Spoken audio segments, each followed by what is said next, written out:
Você já se perguntou como sua história pode contribuir para a historiografia? Ou em como seus relatos e experiências podem dizer muito sobre a realidade em que vivemos?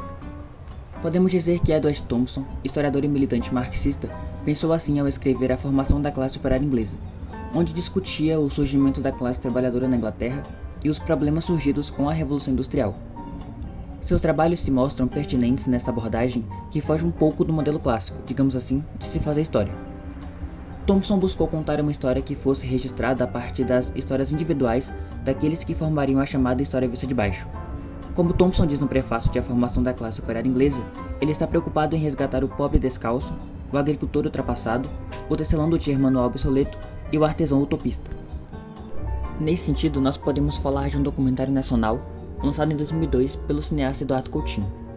Edifício Master tem como objetivo mostrar a diversas entrevistas com os moradores desse edifício em Copacabana, no Rio de Janeiro. Eduardo Coutinho nos apresentou diversas histórias diferentes de diversas pessoas diferentes, todas elas com uma infinitude de detalhes que são palcos para que a realidade histórica se faça aos nossos olhos.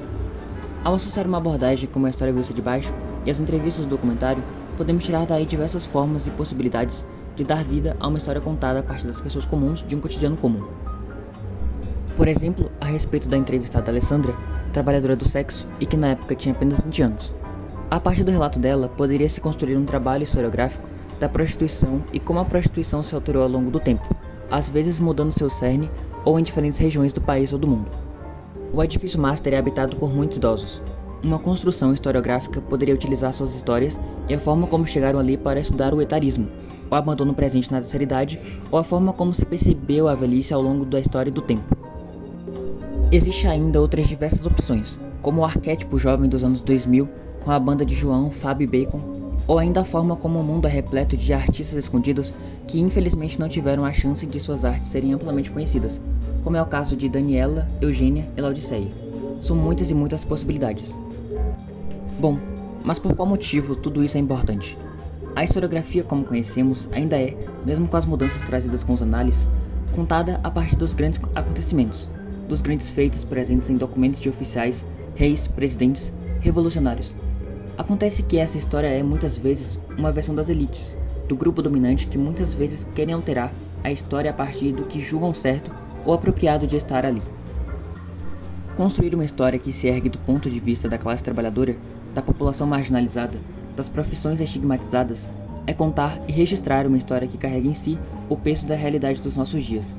É inserir na história principal os movimentos populares, as influências de pessoas comuns em acontecimentos que desaguaram em grandes alterações na sociedade. A história vista de baixo conta com trabalhos exemplares, como o livro O Queijo e os Vermes, de Carlo Ginzburg, O Estudo das Famílias Camponesas, por Barbara Hennawat, ou Montaillot, do Leroy Ladurie. Assim como qualquer outra abordagem, a história vista de baixo possui as suas deficiências, como a insuficiência de fontes que ajudem nessas questões ou até mesmo o que seria o baixo nessa história, como traz Jim Sharp sobre essas questões. O que penso é que a interdisciplinaridade pode ajudar a superar tais deficiências. A história vista de baixo pode contar com o apoio da história oral, da sociologia e da antropologia, por exemplo. As dificuldades sempre vão existir, mas elas só existem porque definitivamente criaram um modo certo de existir uma história para as pessoas certas.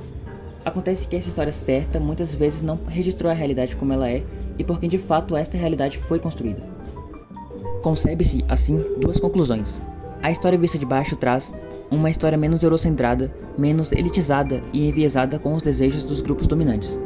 E traz uma possibilidade de registrar também a riqueza da vida comum das pessoas que são a engrenagem de nosso sistema e que fazem em seu cotidiano a história. A contribuição de Edward Thompson é muito importante para a história e é um caso triste que a história vista de baixo ainda seja tão jogada de lado na produção historiográfica. Produzir uma história de tal abordagem é um trabalho cuidadoso e exige questões cruciais como a resolução de tais problemas que ainda a impedem de ser bem elaborada. Mas acredito que com a contribuição de pessoas como Thompson e o registro de pessoas como Eduardo Coutinho, que com suas obras e modos de gravação são tão ricos em contar a realidade, não só a história vista de baixo, mas outras diversas abordagens historiográficas possam ser concebidas.